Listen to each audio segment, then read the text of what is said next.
So welcome everybody. We have people hopefully going to be joining us, um, and I'm expecting about 20 to 30 folks from joining us from different countries for this family diplomacy dialogue on climate change. This is part of a four-part dialogue series on the effects of different major issues on families across the world. Um, we have um, uh, we have the previous dialogue was on war and poverty. This dialogue is on climate change. The next dialogue is on gender-based violence, and then the last dialogue is on the impacts of the internet on families. So we're eager to hear from a variety of you joining us in some cases with your families, and I appreciate this, or with your friends. So Eric in Burundi, great to see you with your friends. And Izania Anthony, great to see you. I don't know where you're joining from with your mother, um, but it's good to see you. You're joining Thank you. us Good from where? afternoon. Johnny from Nigeria. From Nigeria or Niger? Yeah. From Nigeria? Johnny from Nigeria. You may want to keep your camera off for those of you who have issues with internet connection while you're not while you're speaking. At the very least, you may want to keep your camera off. But we will come back to you. So we want to start this dialogue with a couple of speakers. I think we're going to start with Dawn Friend. They're going to be speaking, and then Marlotte or Lottie. They're going to be speaking from their perspective as experts on climate change. And they'll each be speaking for about 8 minutes. And then afterwards, we're going to have open conversation. There's some of you that I'm going to be calling on for this conversation that will be that I know have some perspective from your respective places. And that includes Nusrat, who is joining us from Bangladesh. She is going to be speaking.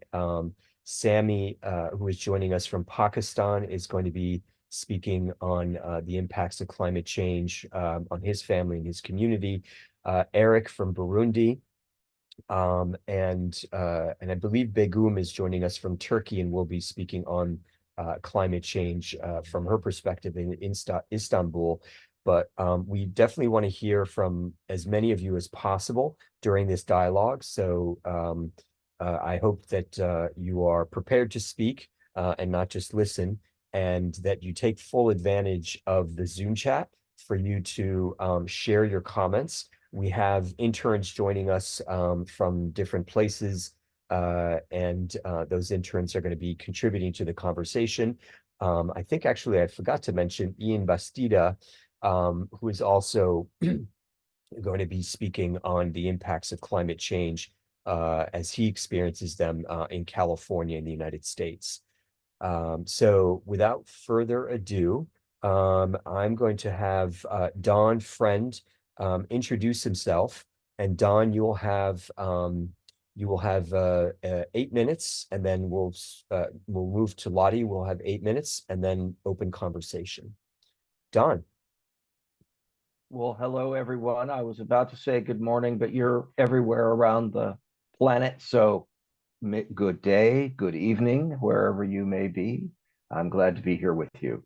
I am a professor of geography in the state of Minnesota. This is the northern part of the United States on the border with Canada, and it is springtime here. It's a nice warm day. All right. Do I have permission to share my screen? Because I have some slides for you. You should. Great. So now you're all just seeing yourselves, but let's get my PowerPoint. Here we go. And while he's doing that, by all means, please introduce yourselves if you would. in the Zoom chat.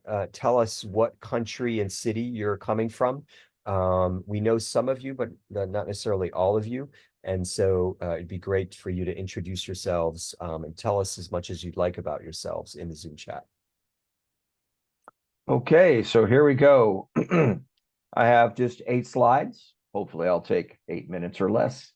So I'm going to chat a little bit about, I'm not going to chat about the science of climate change. We know what's happening. It's getting warmer. Storms are getting stronger. Droughts are happening more often and lasting longer. We know this science part of it. So I'm going to chat a little bit more about the human side. I'm going to chat about climate migration and the result of climate change impacts on populations worldwide. And it's really just an introduction to this big subject. So the term climate migration is a little too polite. It's really climate displacement. People are displaced from their homes and not usually by choice. And so what is climate displacement? According to an organization here in the United States, a widely accepted definition, they say that called the National Resources Defense Council.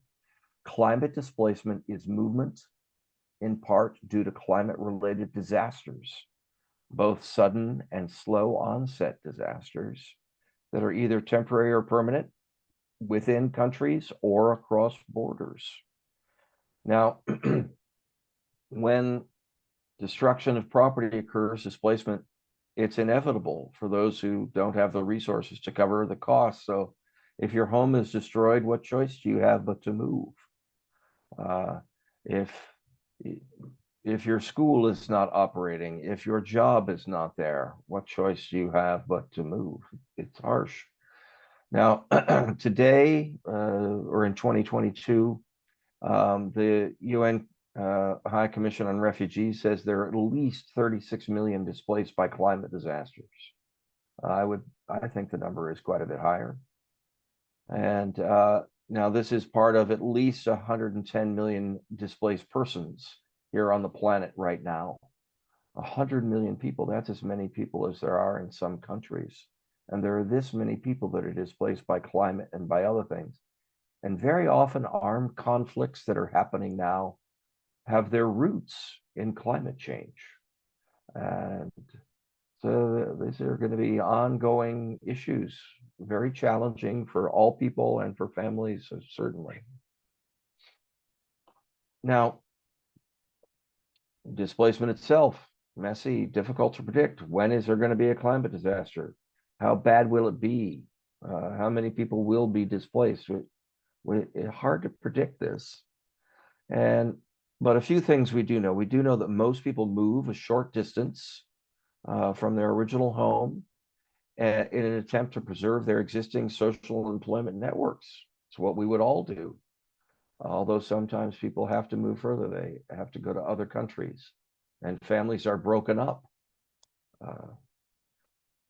Now, sometimes people move from one risky place to another, and sometimes this is due of lack of risk awareness, and sometimes it's because they're limited. They're not allowed to go to someplace safe. Many times people move they move twice. They'll move away and then they come back. So we know that this climate migration and climate displacement, it's not one directional. People go and come back. Sometimes they have to go to 2 or 3 different places, but people are trying to get back to where home is because that's what they're familiar with. It doesn't always work. Now, this is something else that is a very big deal around the planet now. Rural areas are likely to keep shrinking in population, and big cities or even medium-sized cities are likely to keep growing. Displacement feeds the existing trend of urbanization. But as I'll mention in a moment, this urbanization is not always pretty. Cities are not prepared to have millions of climate refugees. The infrastructure isn't there. And so what is happening in many, many cities is slum areas are expanding. And this is making it even harder. Now, the younger and the wealthier are likely to move first, leaving the poorer and older to bear increasing risks.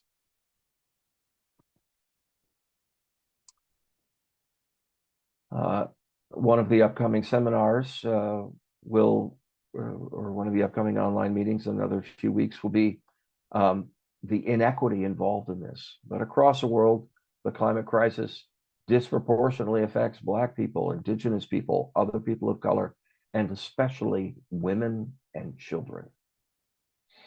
The United Nations estimates that women make up 80% of climate refugees right now.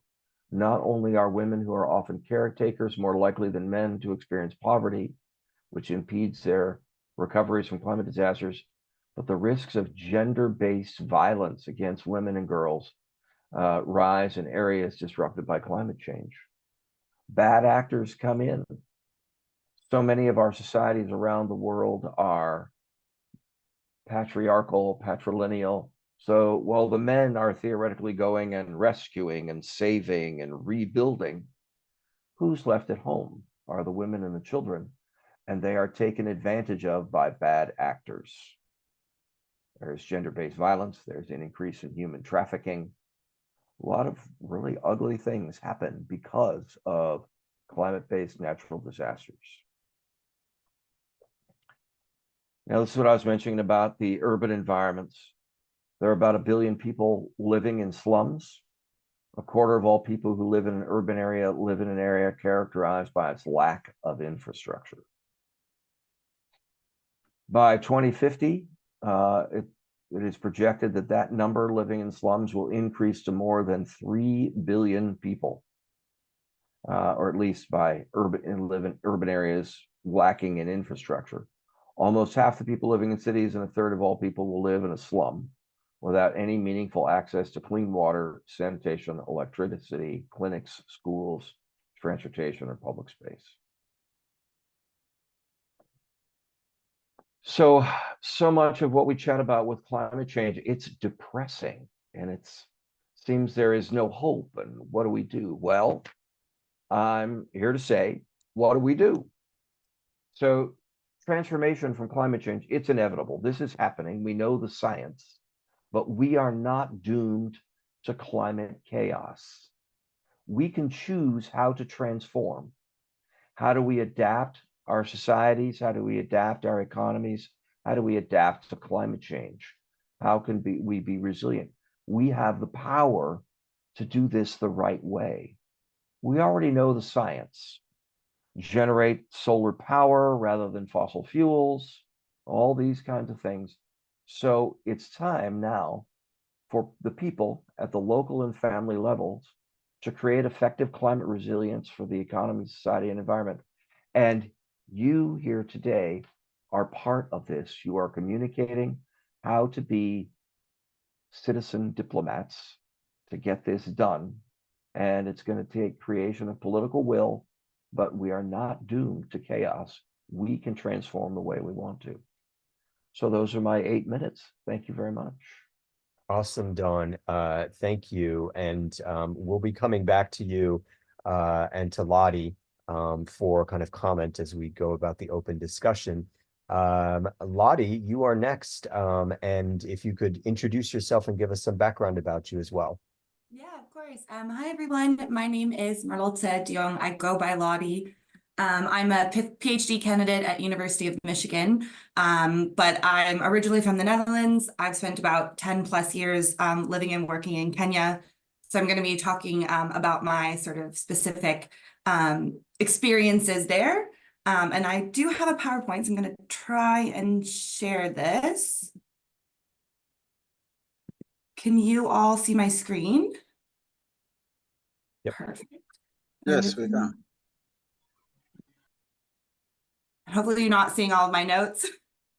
We are not. You're Perfect. properly.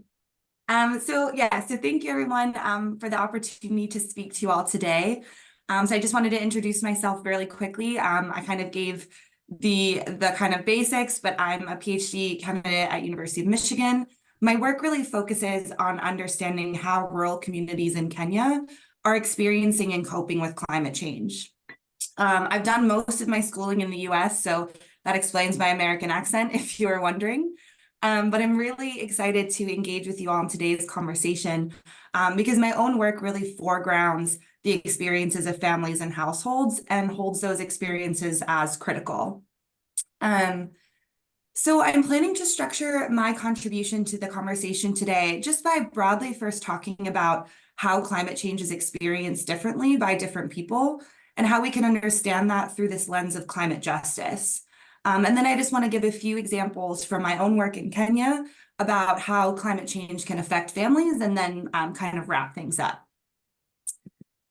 So climate change is experienced very differently between and within countries, communities, and families in different places. So for some, climate change looks like droughts.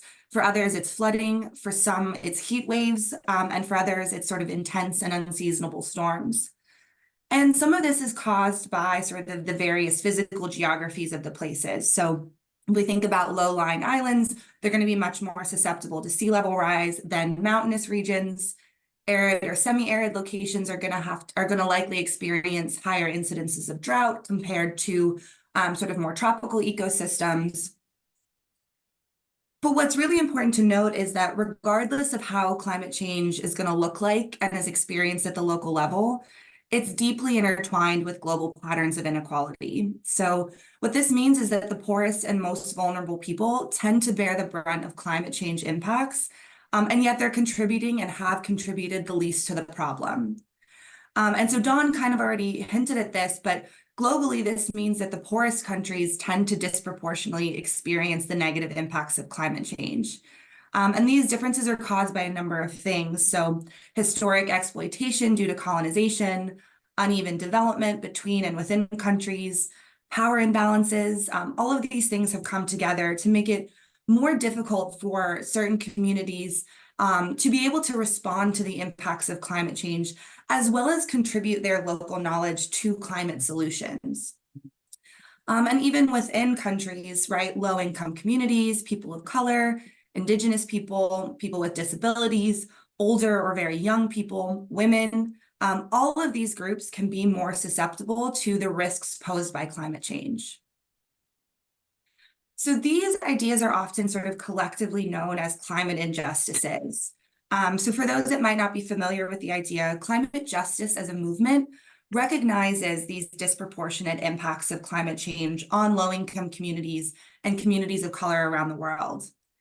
And the reason that I wanted to sort of start off my talk today, bringing up this idea of climate justice, is that I think it's really essential as family diplomats, right, to recognize how climate change affects different people differently, and that those impacts can be much worse and more severe for those who are already dealing with a host of other challenges. So, you know, when people are struggling to get enough food for themselves or their families, or they're already experiencing conditions of racism or marginalization, their abilities to cope with the impacts of climate change are going to be much lower. And as family diplomats, I think that this is a really important thing to consider and recognize how these impacts of climate change for families around the world can look, and can look very different depending on people's identities. So far, what I've kind of been talking about has been a little bit abstract, and I think it can help to make some of these ideas a bit more concrete and a bit more real by bringing up some specific examples of the ways in which climate change can impact the family unit or the household. So as I mentioned in the beginning, my work has focused on coastal Kenya in an area called Kilifi County. So if you can see the map on the right side, it's that county that's sort of shaded in like a pink red. And Kilifi is an area where most people are engaged in jobs or livelihoods that rely on the environment. So things like fishing, farming, harvesting from the forest. They're involved in tourism, but that tourism is also very dependent on sort of wildlife and seasonal sort of experiences. And because of this, these groups are very susceptible to climate change, and the impacts that we're seeing on the ground are already quite severe. Sort of things like drought and unpredictable rain that's going to affect crop harvests, all the way to declining fish stocks or reductions in tourism, as the tourists don't want to come to a drought. And these changes have all had really significant financial and subsistence challenges for families. So what I saw I spent about 3 years living in Kenya doing research for my dissertation. And what I saw during that time is that families were actually splitting up as a coping strategy to reduce the financial burden on any one individual.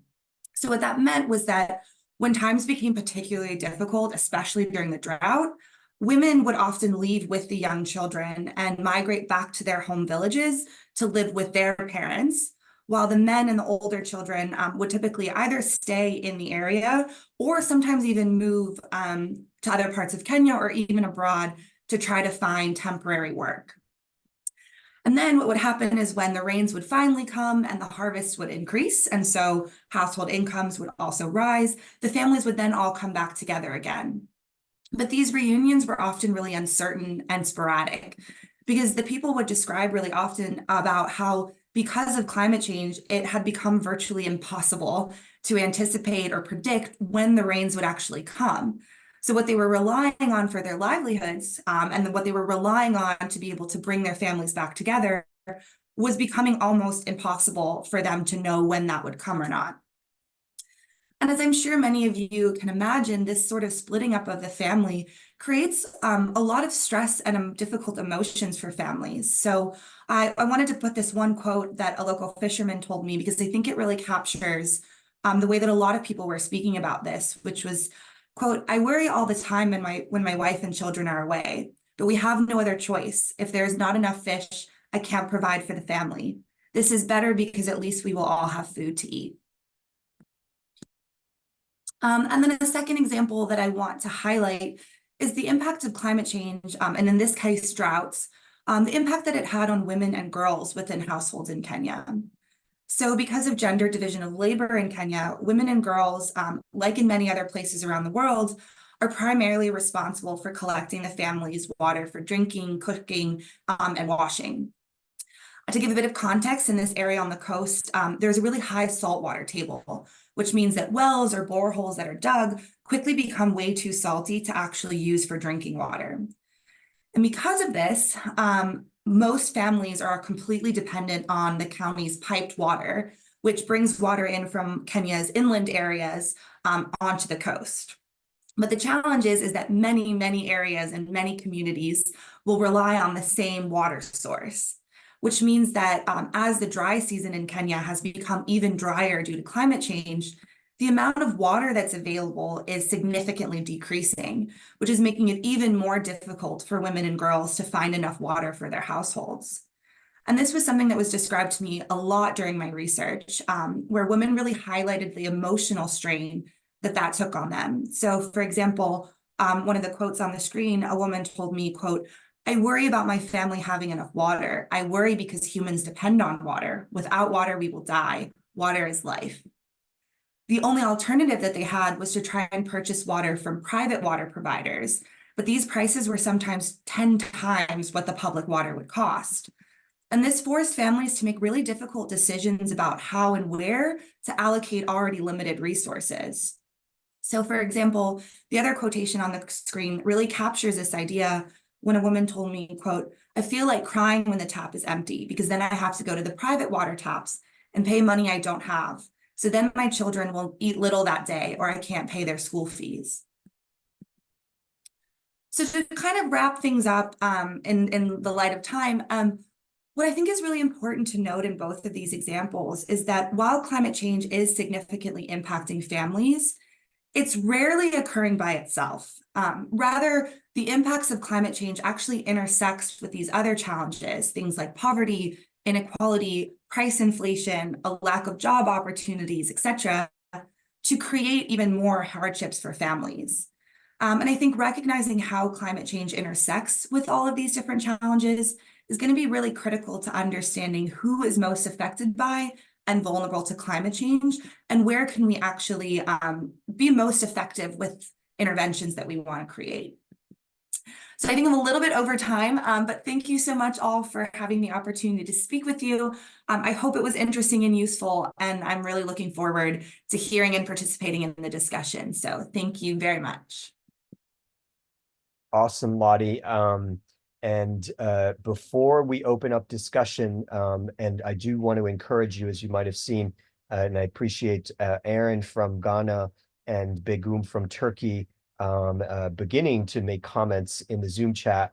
So you should really take advantage of the Zoom chat to pose comments, to respond to each other, and to ask questions.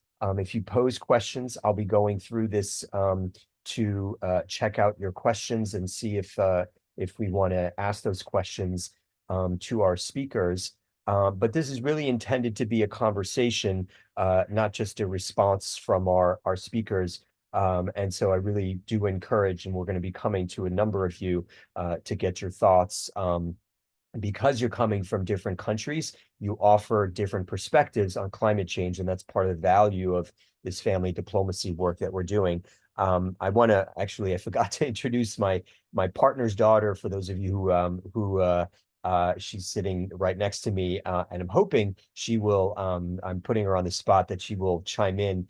She's 13 years old and is taking notes, and that's why she's looking down, because I've told her she gets ice cream if she takes notes and then participates and so on. So yeah, so likewise, I hope that you guys will all contribute to this conversation. But before we do this, I do need to take a photo of everybody. We document this work, and so for those of you who do not have your cameras on, I would greatly appreciate it if you could turn your cameras on at least briefly. So Joshua joining us from Uganda, Aaron from Ghana, Zachariah, Sage from the United States, Savannah, if you can turn on your camera in the United States, Michelle, likewise, and Roman, and Begum, if you can, would much appreciate you turning on your cameras. On three, I'm going to have you guys smile, if you could. 1, 2, 3, smile. And hold on 1 second. I'm going to take one more photo because someone is just rejoining us. On 3, if you could smile. 1, 2, 3, smile. Fantastic. Okay, so who would like to start?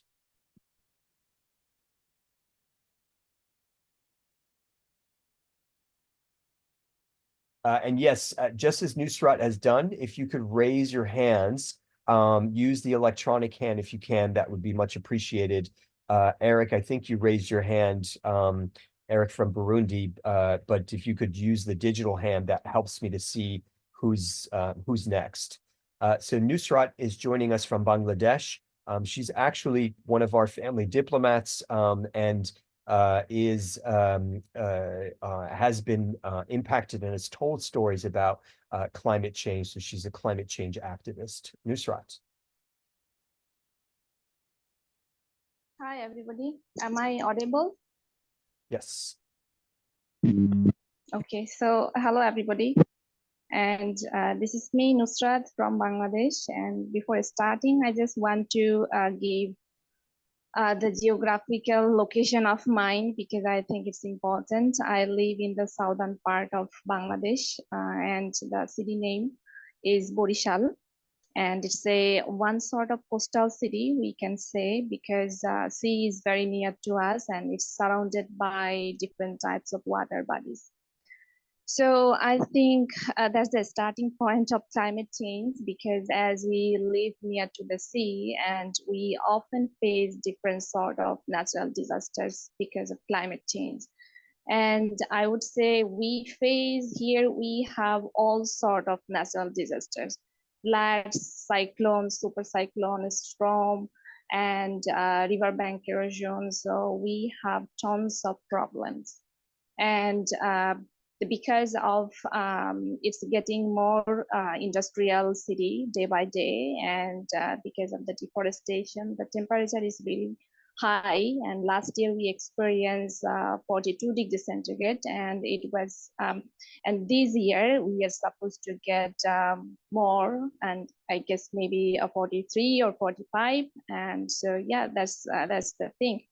And we have, as I said, like we have all sort of problems. And I was thinking when the Dawn said like about the climate migration, and this is, I think, the perfect example. And Bangladesh have this example, I would say, and because of the riverbank erosion, especially due to increasing the temperature, and the pattern of rainfall has changed a lot, and we experience more rain nowadays. And just because of that, and we often get the rainfall, and that causes the riverbank erosion, especially those who live in the riverside. So we can see the people, they are just migrating to my capital city, and they're living in the slum, and they're facing so many problems, especially the water problem, having the problem of sanitization, and also they are facing the gender violence and so many problems. And that's the perfect example. Even I have seen in front of me, there are tons of families, and they lost everything. They moved to the capital city, living in the slum. They lost their profession. They were once they were very rich, and they were very rich farmer, and they had the profession, but they lost everything. So this is the perfect example, I would say. But I have a question to Dawn, that how can we mitigate this problem? I mean, this climate migration. And now I just want to move to my family, how it affects to my family, as I don't have much time. So my family, especially my parents, and they live in a one-story building. And as I said, like we often get the floods and natural disasters and other issues. So they are facing the waterlogged, and it's the most common problem of them. And as I'm the only child of them, so I can't visit often to them, because I also do work and live in another place of my city. So they often face this problem. They couldn't move when it's like flat. And most of the houses here, it's a one-story house. And also another problem that my mother, and she has been facing for a long time, it's because of her lung disease. And it is supposed to have the more problems, more health related issues, especially the respiratory problem and also the lung problem, those who living in the hot temperature. So as the temperature is really high, so she got the severe problem of lung disease. And last year she was almost dying, we can say. So that moment, I think it was just, I don't know how we survived. And still her condition is not so good. So that's the thing. And when it's like summer, now it's summer, and the temperature is really high, and she also feeling very bad because of the weather. And I want to mention one more thing is like here we don't have the air conditioning service in our home. So it's not common as like the other countries, because as is the developed countries, and it's a little bit expensive also at the same time. So we actually don't have everyone these services in our home. So that's the way how my family is suffering also due to the climate change, and also how my community is facing. And besides, there are tons of problem of climate change, I can say. So yeah, so that's all about from me. I just want to explain more but I think I don't have much time. So yeah. Great. Awesome, Nusrat. It's good to get kind of the broader perspective, but also your family's perspective. I'm sorry to hear that it sounds like your mom is particularly suffering from this. I'm going to mute you just because I think whenever we speak and you have your camera on, yeah, if you can mute yourself, there seems to be some background noise. Bianca, who is joining us from France, but is one of our interns. Go ahead. Yeah, so I actually had a class this semester on the environment, climate change, and just ecological literacy in general. And one thing that from the presentation stood out that I wanted to add more to was the idea of climate migrations, because in our class we were talking about how people who are forced to migrate due to climate change are not protected under any sort of refugee status at all. And so like some experts are considering, should we revise the Geneva Conventions to add climate migration to this, but then other people have given a lot of pushback to that, just because any sort of revision to such an important document could actually result in a loss of rights for many other refugees. And so I know Don was talking about climate migration specifically, and I was wondering if he had any insight on how we could better like give benefits to people who are forced to migrate due to climate change, even if they're not protected under refugee status. And so we'll let Dawn and Lottie speak briefly before we go to Sage. Dawn and Lottie? I wish I had an answer, a direct answer for that. And for you, Nusrat, I can say at the local immediate level, do what you can to get to higher ground. Unfortunately, that is not a good and easy answer, and it costs money and it disrupts lives. On the larger picture of change in the UN Convention, there are, if you will, small cracks in this diplomatic wall for the first time ever at this most recent COP. This is the Conference on the Parties where the UN group countries keep meeting. The first time ever, the wealthiest developed countries acknowledge that we have a problem, and they agreed to start a fund. Now, they didn't agree to give money to the fund. They just agreed to start the fund that there is an issue. So small cracks, things are happening. Well, how do you get government leaders to respond to anything? We, the people, organize. And by us becoming informed and doing what we can do, we're slowly pushing it forward. But as I said in my prepared remarks, the climate is changing. We're not going to be able to slow that substantially. Do everything green that we can, but the future is changing, but the future is not a disaster. We have the power to transform it positively. Let's do everything green that we can. Let's do things so that we work together rather than only to better ourselves personally. And when we do that, the future is hopeful. There is hope. Hope is not lost. So easy to glob on it. That's about as much as I can say there. Thank you. Thanks, Dawn. Lottie? Yeah, thanks for the question. I will admit I'm not an expert in climate migration, so I don't want to speak too much beyond what I can, but there are certainly cases in which there is no other option but to migrate. But I think in a lot of my experience within Kenya, a lot of the times people don't want to leave.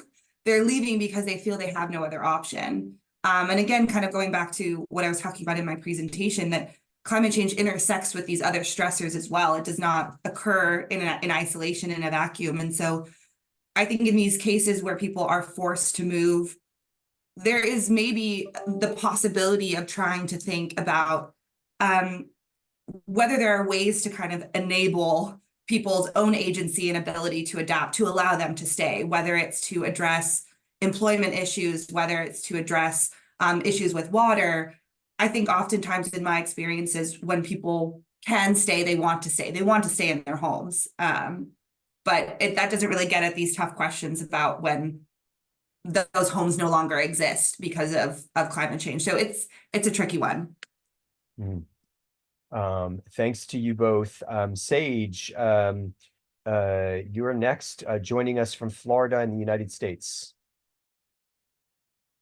Thank you for your responses. You kind of already touched on a little bit in my question that I previously put in chat, but I'm going to still reiterate it to see, because my specific interest is more towards like foreign policy and diplomacy, of course. So bringing in this like key thought that one of our speakers did when it comes to the perspective of like families living through it, this humanized perspective. I think it's powerful, but I wanted to ask, like, what are your thoughts on countries of like the global south, that those are developing countries that are the most affected, pursuing more like legal suits or institutional reparations, basically, for the damages of their homelands? Because like, full islands have been destroyed in homelands and people are being displaced without citizenship for other countries, So do you either Don or Lottie, do you want to quickly respond to Sage's question on legal suits? I would say pursue it. Do what you can. The system is stacked against you, but that doesn't mean don't do it. If anything, drive you further in inspiration to try it more. But as I said, the gates are just opening. There's now a little bit of traction at the COP, it being recognized at the UN court. Go to the UN criminal, the World Court in The Hague. There are now just a few cracks, and it's starting to happen. And even the oil companies are getting this. And so the awareness is being raised, including this dialogue right here. Here we are. Yeah, and if I recall correctly, just recently there was an important case in I think it's the European International Court of Human Rights or something like that. You guys may have the better term than, or know the correct term for the court, that essentially said that nations, in this case it was Switzerland, has a responsibility to protect its citizens from climate change, and this has repercussions, serious repercussions, because it suggests that states will be responsible for the suffering of their populations. So that's an interesting development in the power of people through courts. Lottie, you were any thoughts? Yeah, I mean, I would just completely echo what Don said. I think, action on climate change is going to have to be multi-scalar and multi-level. Like, it's from the community, it's from the grassroots all the way up into, court cases and international legislation. And so I think that it's really important to be tackling this problem at all of these different levels. And to kind of bounce off what Paul was saying, in my home country, in the Netherlands, a few years back, they won a really landmark case against Shell BP for violating Dutch human rights laws and not upholding their commitment to the environment. So that was at least one of these cases in which there was a lot of really positive movements towards at least being able to kind of start making efforts towards that. So I would advocate it for 100% as well. Thanks, Lottie. Ian, who is joining us, in Washington, D.C., is one of our interns, but he's from California in the United States, and he has a particular perspective on climate change coming from California. Ian. Hi, thank you. Just wanted to really reiterate that I think so many of the sentiments that we've heard today are very important and very relevant to what we're discussing. I guess my experience with climate change is I'm from El Monte, California. It's 10 miles east of Los Angeles. And it's a prominently immigrant Latino and low-income community that raised me, and I saw a lot of the systemic issues that really affected my neighbors and the folks I grew up with. And I think one of the most noticeable features of my neighborhood is the sparse tree canopy. There's very few greenery and access to green spaces within my city. And that particularly is a big deal because California has seen record heat waves each summer. And having a dense tree canopy is known for reducing the temperature on the ground significantly. And while air conditioning remains a very pricey privilege, many of my neighbors are put at an increased risk of heat stroke. That's one of the great effects that we're seeing of climate change. Of course, though, these issues don't always affect everyone. The towns north of me don't exactly face these same issues as closely or as intensely. Because the towns north of me, you just drive 2 miles north, and the people who live here are white and they're much wealthier, meaning that they can afford to stay cool during our record heat waves while they have access to AC and their streets are tree lined. And I think one thing that I've really noticed, like while I was home recently, is that climate change is really just about like who has the funds to survive it, who can afford to stay cool during this. I just wanted to share that, and something that's happening here in the US. And I know that it's drastically different for so many different people across the globe. Great, Ian.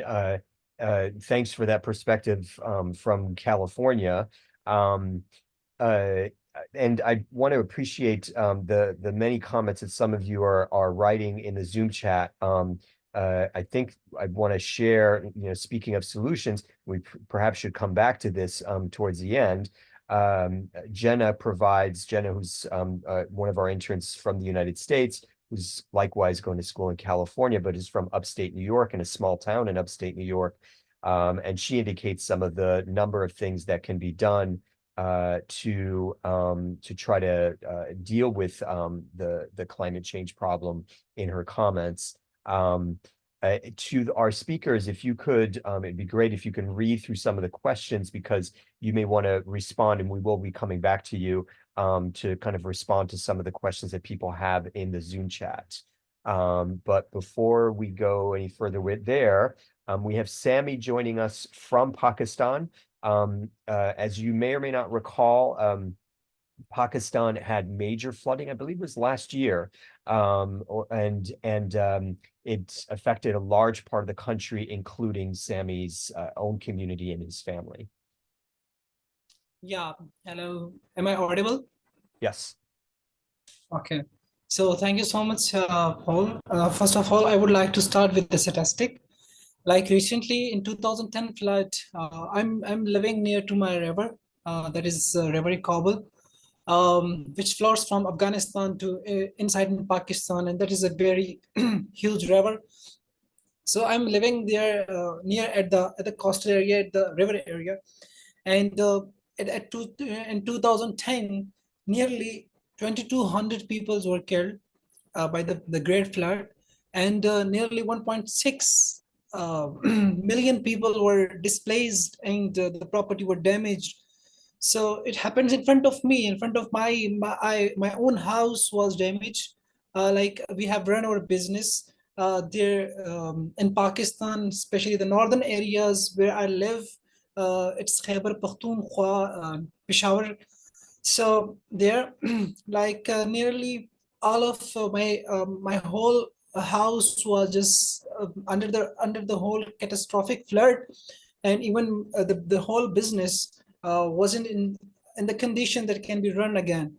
So I can very relate with this problem, with this climate change problem, as I'm also you can see, like I'm also kind of a mountaineer, if you can see. So yeah, I climb the high mountains and a kind of high altitude mountains. So when I visit there, I can literally feel the environment is changing, the climate is changing.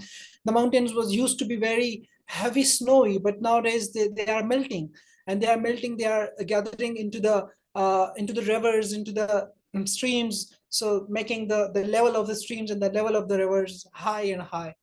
So due to that level of highness in the rivers, I feel like that in a recent time or sooner, we will be facing more challenges through climate change, through flooding, through soil erosions. So yeah, Pakistan is basically I would say, like, it is a kind of a very catastrophic phenomena for Pakistan that are suffering from heavy floods yearly. Like in 2023, there were nearly 223 people were killed, and 5,005 to 6,000 people were displaced from their own houses, and the houses were damaged. So yeah, we are going through such a kind of difficult and challenging environment that we can't handle it. Even I'm being a media student, and as I'm having master degree, in media studies, and also working on mountains, working on climate change. So working on scholarly work. So when I observe through different articles, different things in Pakistan, so there are very less work that is going to be done, that is done within our community. Like people are not preferring that much that climate change is an issue here, like due to illiteracy, due to like we are going through 56% of our country is facing illiteracy. So we don't have much awareness about it, that climate changing is places of devastating problems in our life. Like I have seen some of the females, they are giving birth to their children in the catastrophic flood, but due to such condition, they are not able to give birth to their children. There are so many health issues.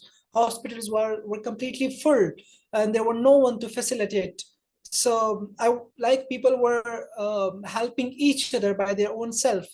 Then we got, unfortunately, and I would say fortunately, we got army or armed forces. They were helping us. So we stuck in 2010 in the Great Flood, and then again 28 August of 2023 again.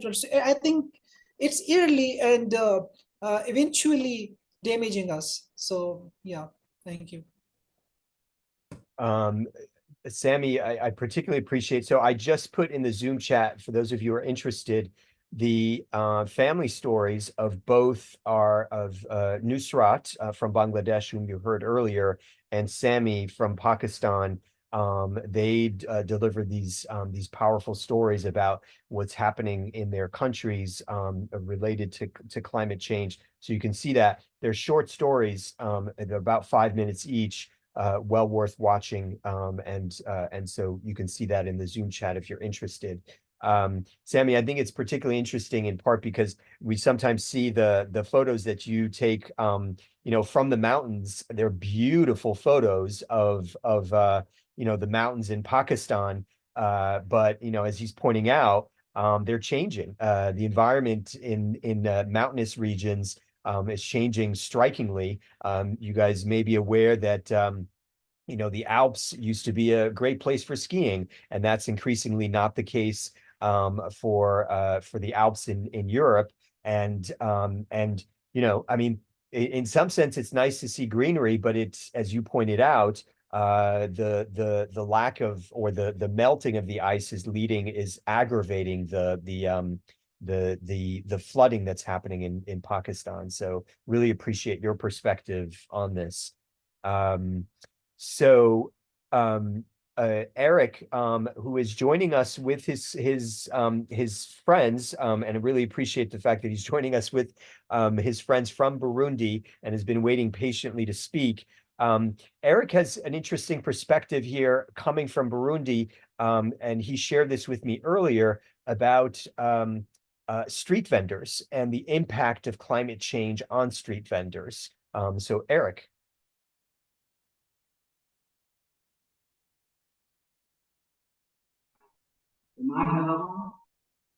Yes, we can hear you, but you may want to position your camera so that we can see your face.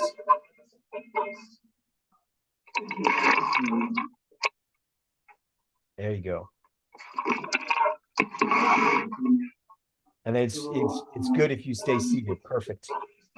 Great to see you all. Thank you.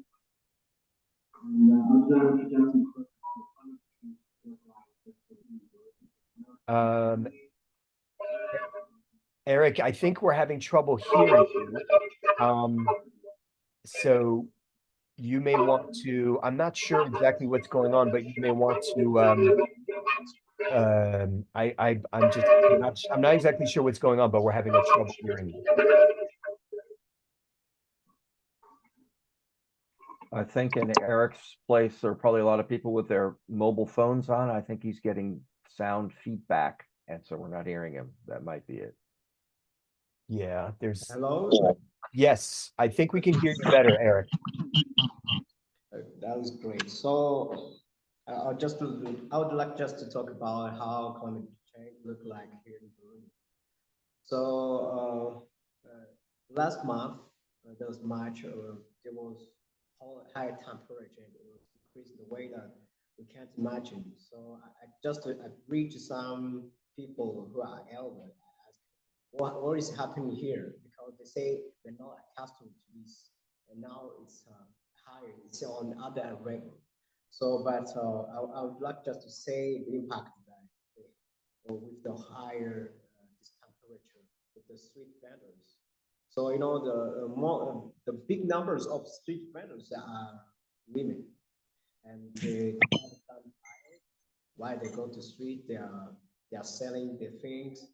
So they were sick, they got sick, and also they got some headache due to the sun because they don't have some numbers to cover themselves. So they go there. I just shared the photos to Mr. Paul, just to know what is happening on the ground. And also, I'd like also to talk what is happening here in Bujumbura, the capital city of Burundi. And some floods now are rising because the heavy rain now is we are here in April, and there's heavy rain. Something now we are experiencing that the climate change is changing the way that we are not accustomed. The season that we are known before now is another thing. It's changing the way that we can imagine. And there are floods there, and the people are leaving their house. So some of the people, because they build the house there, they ask the credits there in the bank. Also, the place there, the land is so expensive. And some that get in trauma and depressions because they cannot understand, because the government say we have to protect our citizens, so you have to leave this place to go to another place. So some of them, they are just having depressions, trauma, those things like that. Yeah, that's what I can share, and that's what happened here in Burundi. Thank you. Sorry. Eric, can you tell us a little more about how the street vendors are dealing with the heat? You said that they don't oftentimes have cover for their businesses, so they're directly impacted by the heat, the rising heat. But other ways in which you see that they're trying to deal with the rising heat or other problems. Well, because there is no sign, the sun is scorching sun there. The street vendors, so they get some headaches. They were suffering from that because they get those problems, and also because of these problems, and also there is a lack of fuel here in our country in Burundi. There's a lack of fuel, some gases. So also people were not traveling. We're not traveling during the day because from 8 a.m. there was a scorching sun, the way that we can imagine. So people, they were not just traveling they were not just traveling around because also they were not using the cars because there is a lack of fuel. That is the problem. Having here some difficulties. Great, Eric. Really appreciate it. I turned on the if you can actually, I think, mute yourself, because while I'm speaking, there's a lot of reverberation.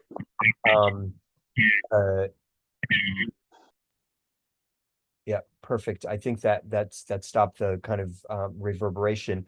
But really appreciate you bringing together this group of people, young people with you. Do you want to speak briefly just to who you are, to the group that you assembled with you? Because obviously these are not just your family members, but they are your friends. Do you want to speak briefly on who is joining with you? Those you see here, they are my brothers and sisters. So they are members of my English club, which is called the Seed of Love. They are not my brothers. So we met here in the English club. I teach them for free, and they are happy just to meet you or to be here because it was like coincidence because the time of the New York, those time, it's the time that I've been in English club. So they give me a permission to participate with them. Thank you. Gotcha. Glad that I'm gonna mute you just for a moment here. I'm glad that this time coincided with your time for your English club. As I might have mentioned, Eric is one of our family diplomats, and he is passionate about teaching English. And so, as you might have heard, he's teaches English free currently, but is trying to develop a business teaching English in his home country. And so really appreciate seeing all of you join us, and hope that this is helpful to you in some way, and that you're able to understand us.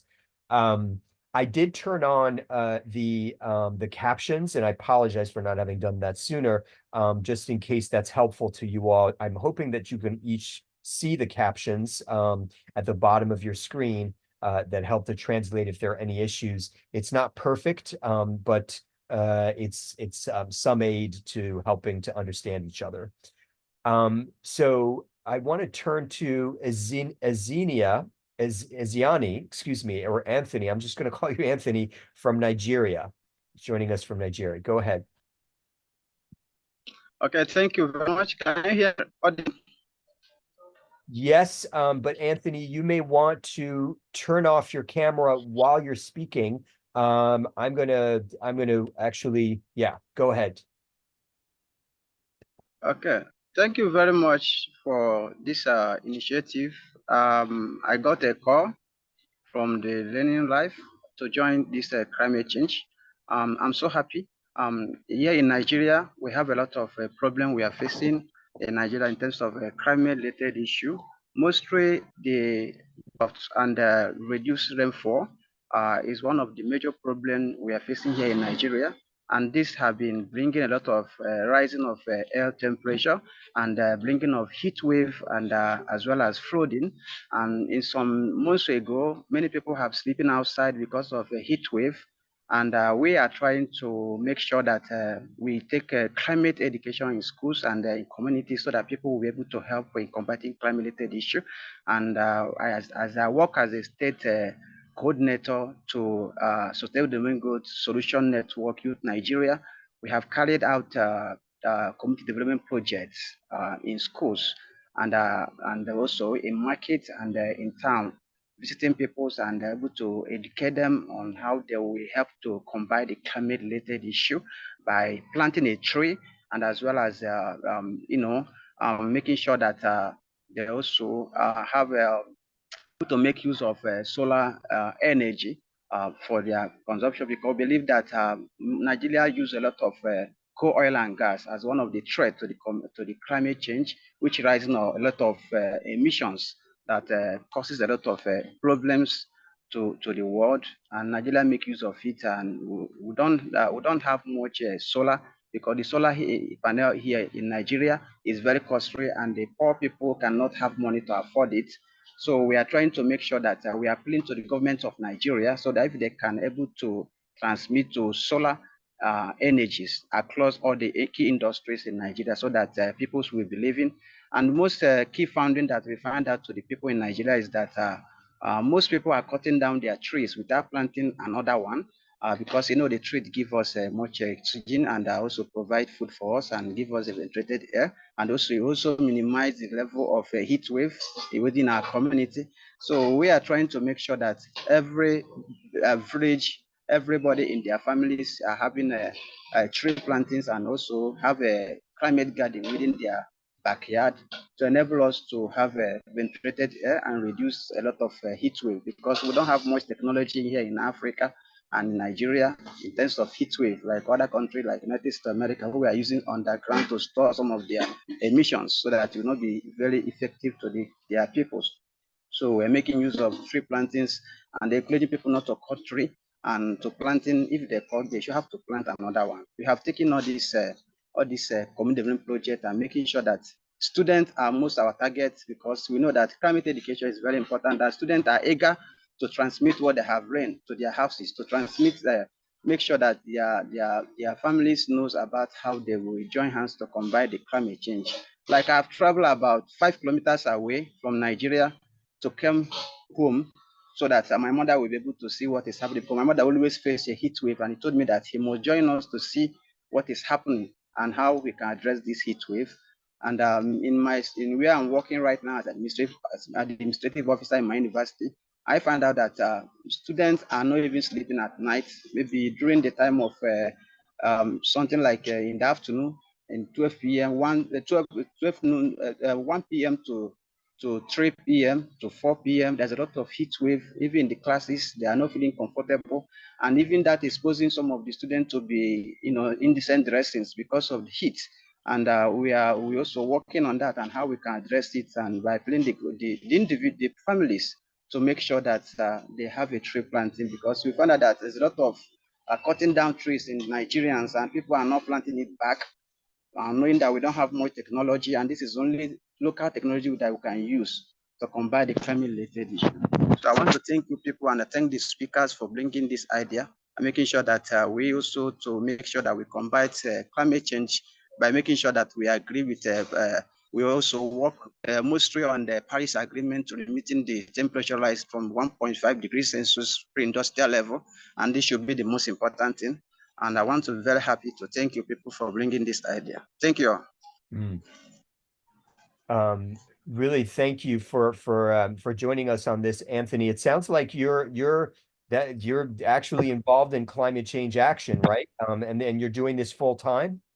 Yes, I'm working on that. I'm a state coordinator. I have a lot of young people working with me here in Nigeria. We have already initiated some projects, and we have the pictures and the videos with me here. Thank you.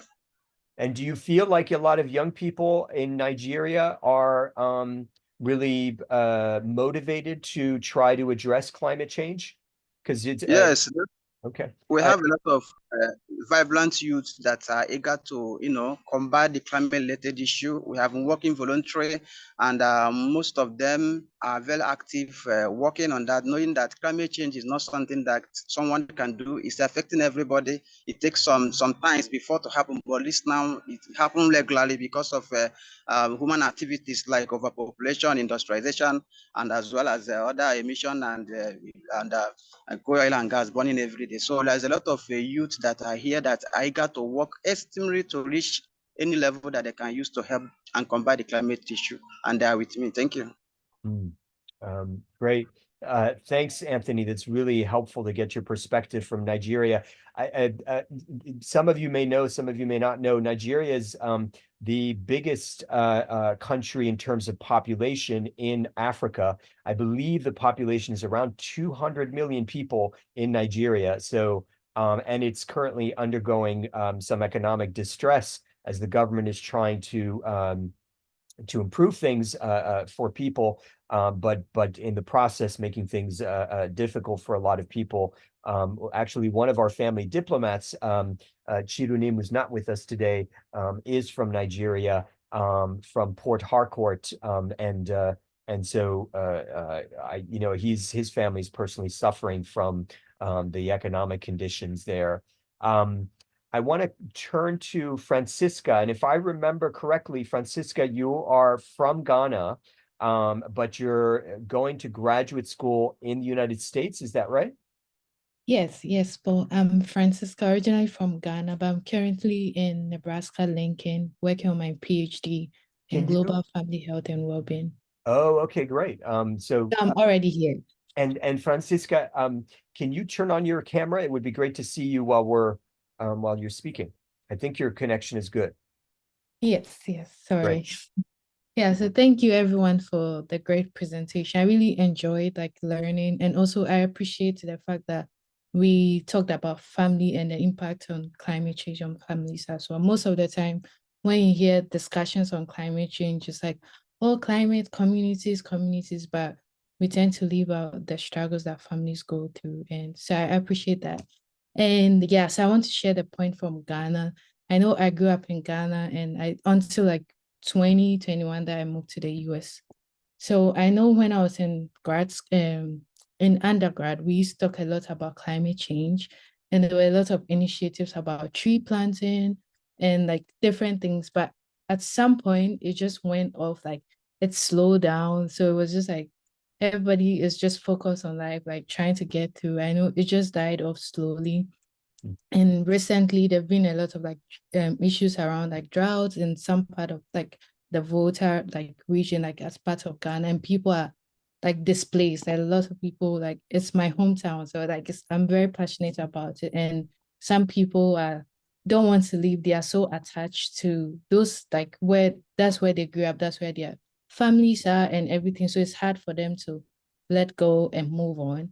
And also, those issues have happened previously, and it was like they always had some ways to deal with it. It just goes off after some time, but now it's like becoming worse, and it's like, do we leave? Where do we go next? And there's also like some sort of like language barrier as well. Like there are different tribal groups in Ghana, so the Voltarians speak Ewe, and even within Ewe there are different variations. So if you're moving to the south also is like Accra is a big city, it's like overpopulated, a lot of like rural urban migration. So it's like a lot of people are in the urban area, and it's like very packed. Do you want to go leave everything, go live in the slum? What do you do? Like what jobs? Like there's limitations. How do you even navigate the system in that south? So it's just a big challenge. And now students can't go to school. There's no good access to healthcare and all those kind of things. So it's just like compounded stresses going on. So you will see videos with people still living in the like flood area, like just in this space.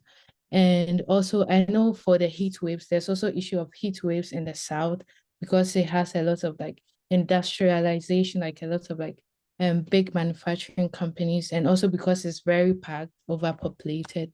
And that's where my small family lives. Like my grandmother lives there, my dad, and every day the calls like it's very hot in Ghana right now. It's like, yeah, I don't know how to like relate with it. And I also want to help, but it's very difficult.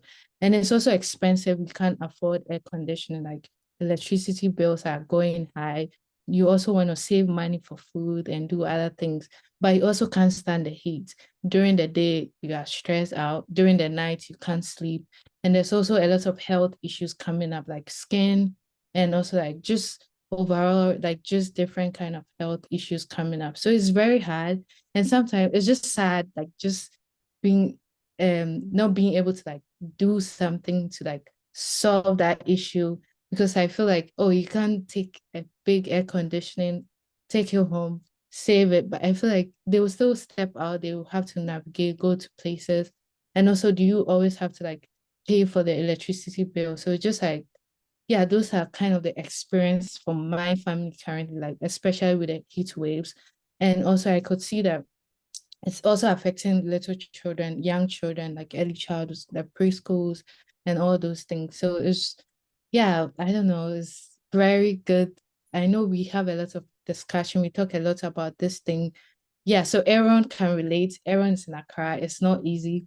Yeah, it's something that is raising a lot of concern, but a lot of people are not talking about it currently because it's the country is also going through a lot of political stuff happening, and it's the year or like we vote election year. So it's also like, yeah, we don't really like want to, is that something we want to address right now, or we want to like focus on getting the election for the politics as well? People want to get in power, use the money for their own personal gain, and it's not really addressing the issues of the country. So it's just, yeah, I don't know, maybe there will be some miracle from international countries to like step in and help, but yeah, it's just so sad.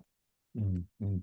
Francisca, it would be great if you contact me for us to talk. It would be great for you to be one of our family diplomats from Ghana, considering that it sounds like your studies are well aligned with what we do. So I'd love for you to contact me and for us to talk. But really appreciate your perspective, giving us your perspective from somebody from Ghana. We actually have another one of our family diplomats who is from Ghana. Aaron, I don't know if you want to chime in at some point. You're welcome to do so now. Please do raise your hand electronically if you'd like to participate. We have Joe Tolles, who is joining us from the United States, is next. And then after Joshua Kisubika from Uganda. Thanks, Paul. I mean, I love having these dialogues because the thing that's always missing in a lot of these academic discussions, to a point where it feels something, is the impact it has on families and the people that are living in that. I sit here sort of shamed in that I don't think about this. And you know, I guess somebody said it before, it's sort of like the haves and the have-nots, and who can survive these crises because they have the means. And I'm not happy about that. But you know, I love hearing about this, and it really activates me, but it also frustrates me, and I'm sort of a problem solver. And so my mind immediately goes to sort of the unanswerable question, or a question that may not take 5 minutes to answer. But I have a question about, for the experts. I think fairly, and thanks, Ian, I think brought up California. And it's like, I never thought, like, I don't think about California in that situation. I am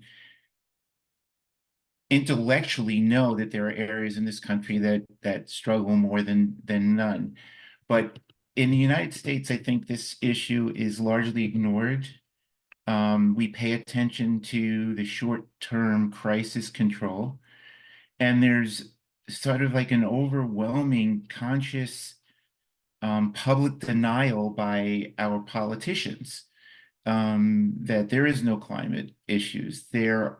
And I really think about, and this may be sort of conspiracy theorist, because I've worked in areas where politics and the actions of politics have moved almost intentionally to displace people and to recapture resources that are that they can use for in a better way, as opposed to putting money into mitigating these long-term issues.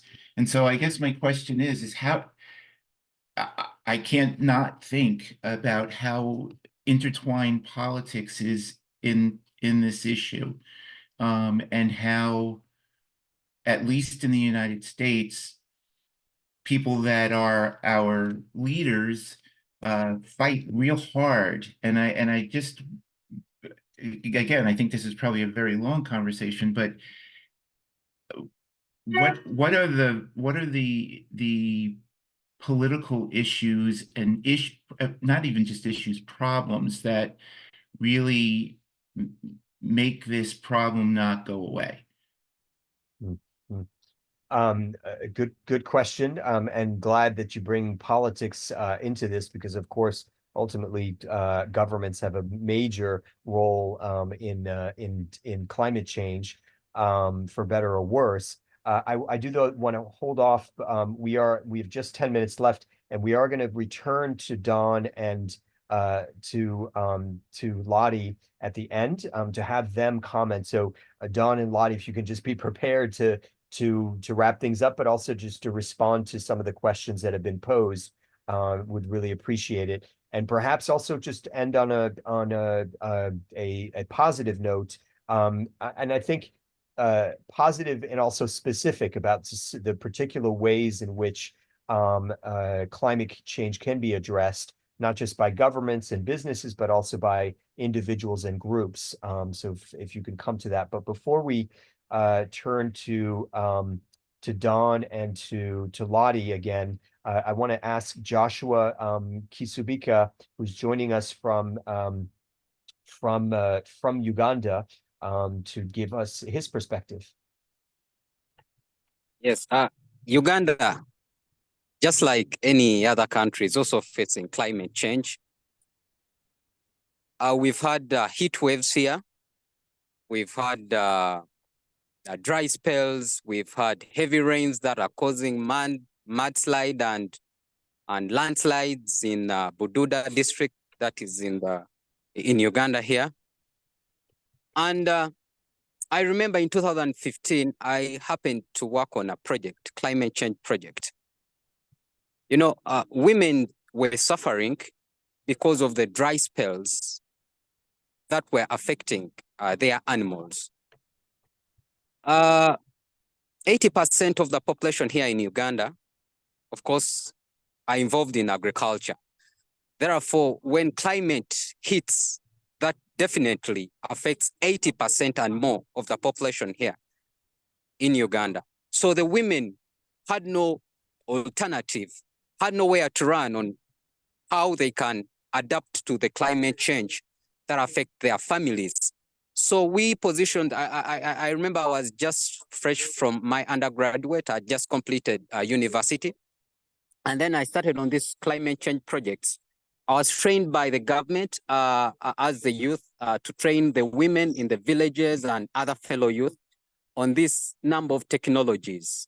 We trained the youth, especially in the cattle corridors where there was the dry spells, turning the waste materials like the waste material to conserve them as feeds for their animals, so that when the dry spells hit, they can be able to feed their animals and get milk, feed their babies, and get that income. It's a cycle, because this cow is a source of income to the family. It's what they get money to feed their family. So when the cow dies because of climate change, so really eventually they will also die. So we train them in this number of technologies, doing silage, that's turning sweet potato and keeping it for a long time, so that in the dry spells you can be able to feed your animals, your cows, pigs, and sorry to mention for the Muslim, but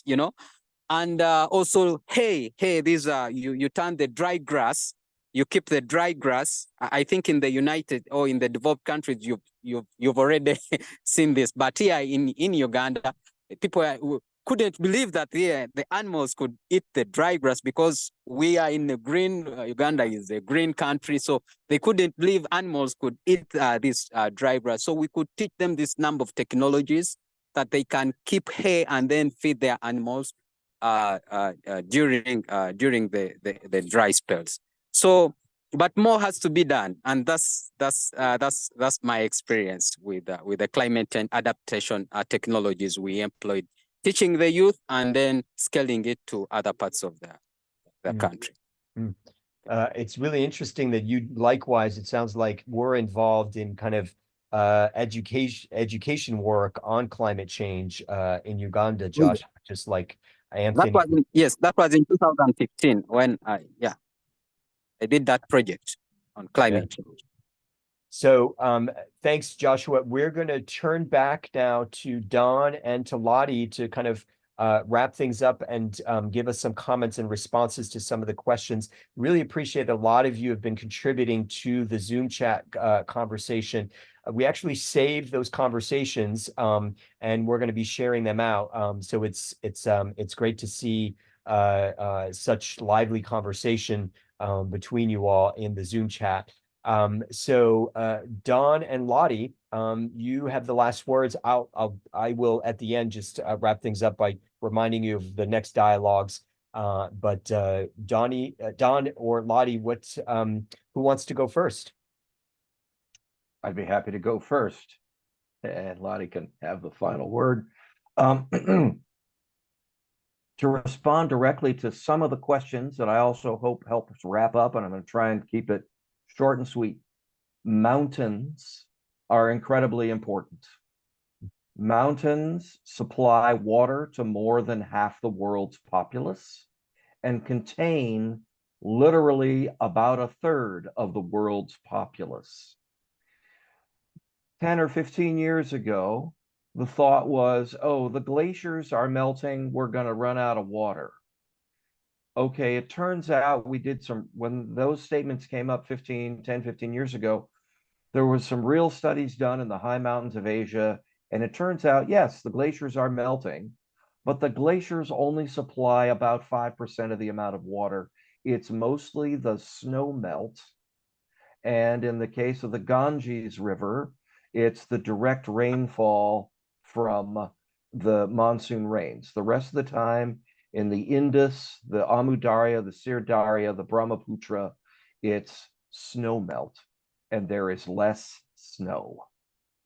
This is a monumental problem that is indeed affecting Pakistan and all of Central and South Asia. This is going to take monumental training, just as Joshua is doing or has done in Kenya.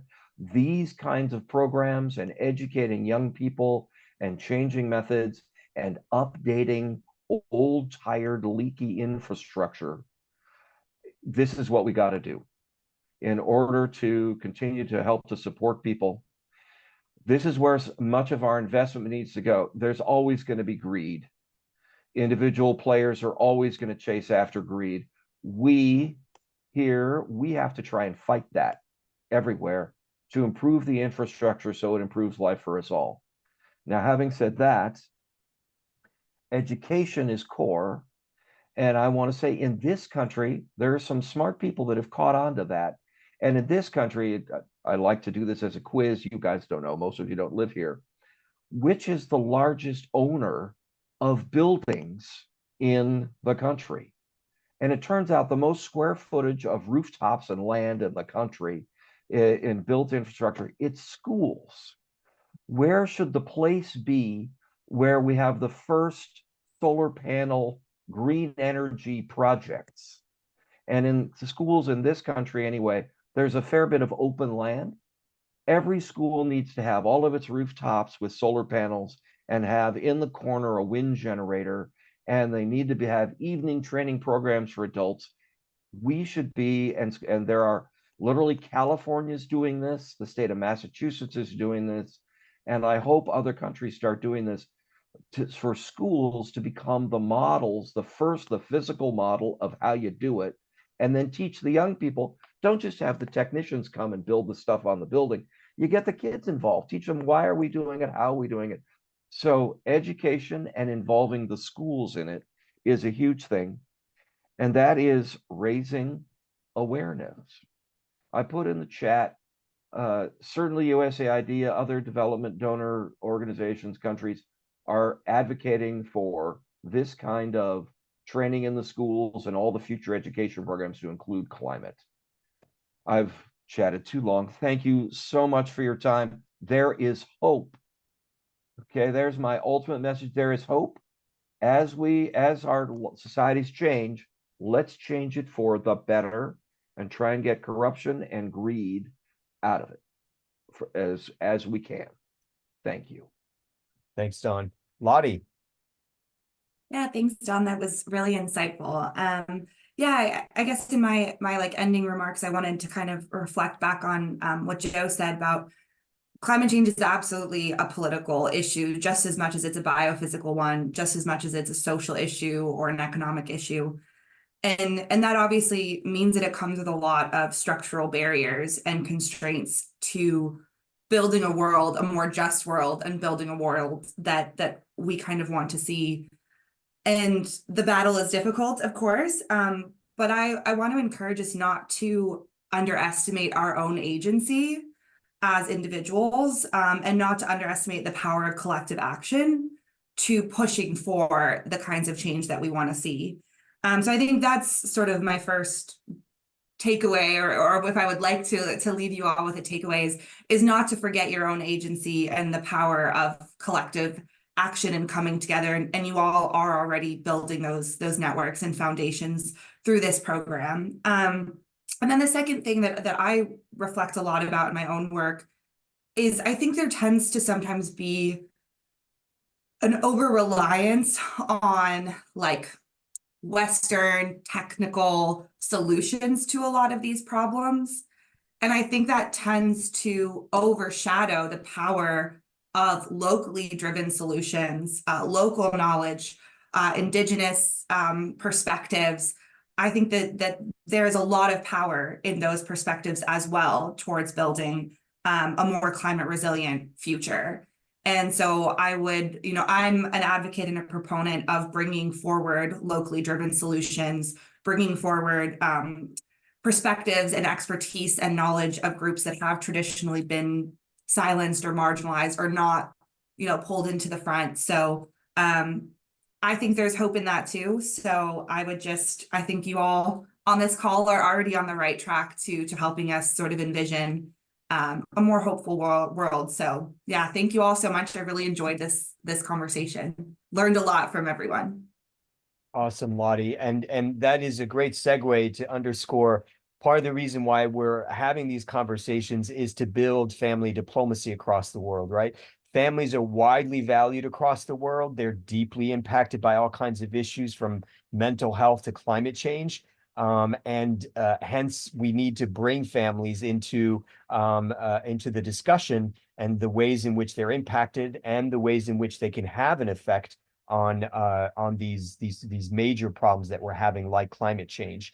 So these dialogues are intended to kind of continue to build awareness, connect more people, like Francisca from Ghana, who I'm looking forward to speaking with, and others who might want to serve as family diplomats, right? To represent your family and other families in your communities, so that you can speak more powerfully, right? It's one thing to speak as an individual, it's another thing to speak as a family. Having heard my partner's daughter, in some sense, warms you guys to this otherwise white guy who's just talking on his own and so on.